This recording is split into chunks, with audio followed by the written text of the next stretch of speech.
अभी एक साथी ने सवाल पूछा कि सर आप कहते हैं बहुत सारे बिजनेस है जो बिना पैसे के हो सकते हैं, मेरे पास पैसा नहीं है, बिल्कुल भी पैसा नहीं है, मैं कैसे बिजनेस शुरू करूं और कौन सा बिजनेस शुरू करूं।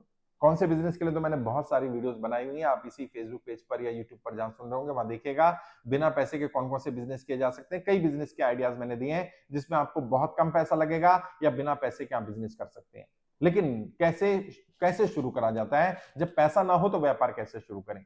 देखिए आज आपके पास पैसा नहीं है और आप ये कह रहे हैं मुझे व्यापार शुरू करना है, तो पहली बात तो कोई डॉक्टर ने नहीं बोल दिया कि भैया आपको पैसे वाला व्यापार करना है जिसमें पैसा लगता है, और आप बोलते रहेंगे पैसा नहीं है और व्यापार शुरू करना है जिसमें पैसा लगता है। तो पहली बात तो या तो कैटेगरी ऐसी चुन लो जिसमें पैसा नहीं लगता, ट्रेडिंग चुन लो, रिटेलिंग चुन लो। आजकल तो सर्विस इंडस्ट्री में बहुत सारी ऐसी कैटेगरी आ रही है, लाइजनिंग की कैटेगरी आ रही है, उसमें भी सब कैटेगरी बहुत सारे बिजनेसेस हैं जिसमें आपको पैसा लगाने की जरूरत नहीं होती है, दूसरे लोग पैसा लगा देते हैं, आपको केवल अपने हुनर अपने टैलेंट का इस्तेमाल करना है।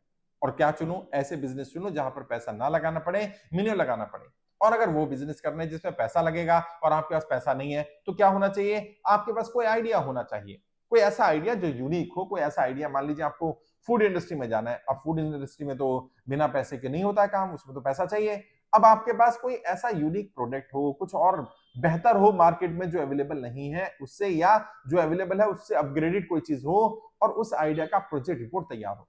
थोड़ा बहुत पैसा उसमें लगेगा प्रोजेक्ट रिपोर्ट बनाने में, प्रेजेंटेशन देने में, लोगों को बताने में कि मेरे पास एक यूनिक आइडिया है। लेकिन अगर आपका आइडिया यूनिक हुआ तो आपको पैसे की जरूरत नहीं होगी, लोग आपके आइडिया पर दांव खेलने के लिए तैयार हो जाएंगे।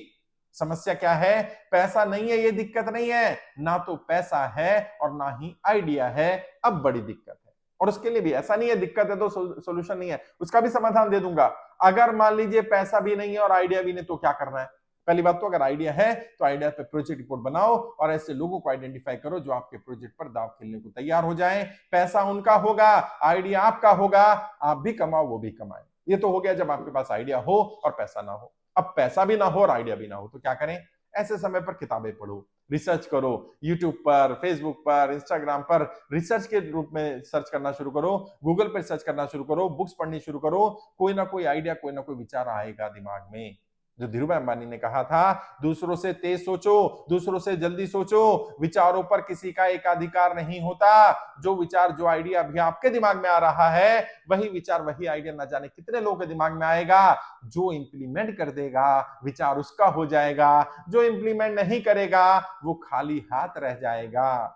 तो अगर आइडिया नहीं, कोई बात नहीं, क्या करना, बुक्स पढ़ो, रिसर्च करो, फेसबुक पर, यूट्यूब पर, गूगल पर, जहां जहां सर्च कर सकते हो सर्च करो, लाइब्रेरियों में जाओ, व्यापारियों से बात करो, नए लोगों से बात करो, स्टार्टअप के बारे में पढ़ो, पुराने जमाने की इंडस्ट्रीज के बारे में पढ़ो, नई इंडस्ट्री के लिए, मॉडर्न इंडस्ट्री के बारे में पढ़ो।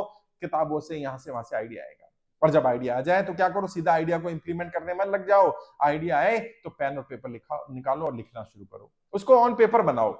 क्या होगा, कैसे शुरू करेंगे, यूनिक है कि नहीं है, इसमें क्या यूनिकनेस डाली जा सकती है, चलेगा कि नहीं चलेगा, इसमें इन्वेस्टमेंट कितनी होगी, इसमें किन लोगों को इसकी जरूरत होने वाली है, प्रोडक्ट होगा या सर्विस होगा, मैन्युफैक्चरिंग होगा, ट्रेडिंग होगा, रिटेलिंग होगा, सर्विस इंडस्ट्री होगा, उसमें भी कौन सी कैटेगरी में होगा, उस कैटेगरी में सब कैटेगरी कौन सी होगी, कौन कौन से ऑलरेडी कॉम्पिटिटर हैं उस कैटेगरी में, उनके प्रोडक्ट, उनकी सर्विस कैसी है, उनसे हम बेहतर कैसे हैं, कोई हमारा प्रोडक्ट हमारी सर्विस क्यों लेना चाहेगा, हम उनसे बेहतर क्या ऑफर करने वाले हैं, लोग हम पर क्यों विश्वास करेंगे, हम तो नए हैं, कोई हम पर भरोसा क्यों करेगा, हमारे प्रोडक्ट पर कोई भरोसा क्यों करेगा, हमारे प्रोजेक्ट पर कोई क्यों भरोसा करेगा।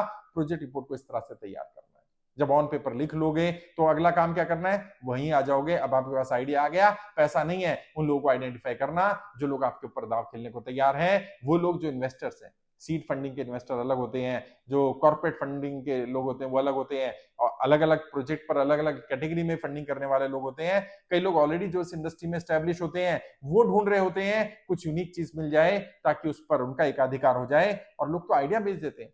बहुत सारी जगह पर दुनिया में आइडिया सेलिंग सेंटर चलते हैं जहां पर आपने आइडिया बनाया, प्रोजेक्ट रिपोर्ट बनाई और आइडिया बेच दिया। अब आपके पास क्या हुआ, आपने बढ़िया आइडिया बनाया और उस आइडिया को 50 लाख में बेच दिया, 10 लाख में बेच दिया। अभी तक क्या था, अभी तक आप कहते थे मेरे पास पैसा नहीं है, व्यापार करना है। पहली बार क्या हुआ, पहली बार पैसा आ गया, 5 लाख आ गया, 10 लाख आ गया, 2 लाख आ गया, फर्क नहीं पड़ता, पैसा आ गया। यानी अब ये कहना बंद हो गया पैसा नहीं है। अब अगर एक आइडिया को बेच करके 5 लाख, 10 लाख, 20 लाख, 50 लाख, लोग तो करोड़ों रुपए कमाते हैं। मैं तो कह रहा हूं जो भी कमाया, वो एयरटेल का लोगो बना था ना, तो उसका 1.5 करोड़ रुपए लिया था। एयरटेल का लोगो देख लेना कितना कैसा बना है, ए में थोड़ा बहुत चेंज करा और 1.5 करोड़ में वो आइडिया था, एक सर्विस इंडस्ट्री में था। बहुत सारे लोग हैं जो डिजाइनर है, बहुत सारे लोग हैं जो यूनिक चीज देते हैं, कितना मिलेगा वो मायने नहीं रखता, आपकी पैसे की कमी दूर हुई। अब क्या करेंगे, अब एक और आइडिया पे काम करेंगे, उस आइडिया को बेच दो, फिर एक और आइडिया पे काम करो और आइडिया सेलिंग सेंटर ही खोल लो जहां पर लोगों को आइडिया देना शुरू करो। लेकिन आइडिया प्रैक्टिकल होना चाहिए, फिजिबल होना चाहिए, उस कंडीशन के हिसाब से होना चाहिए जिस कंडीशन में आप आइडिया बता रहे हैं, और सामने वाले को विश्वास होना चाहिए कि आपका आइडिया दमदार है। तो लोग पैसे की कमी की वजह से व्यापार में नहीं जा रहे, ऐसा नहीं है, अपनी काबिलियत, अपने टैलेंट, अपने हुनर, अपने हौसले की कमी की वजह से वो व्यापार नहीं कर पा रहे हैं और दोष दे रहे हैं कि मेरे पास पैसा नहीं है। अगर काबिल है, अगर काबिलियत है, तो पैसा मायने नहीं रखता, पैसा बड़ी बाधा नहीं है, इसका समाधान भी संभव है और बिना पैसे के आइडिया के माध्यम से पैसा भी कमाया जा सकता है, लोगों से पैसा भी लगवाया जा सकता है।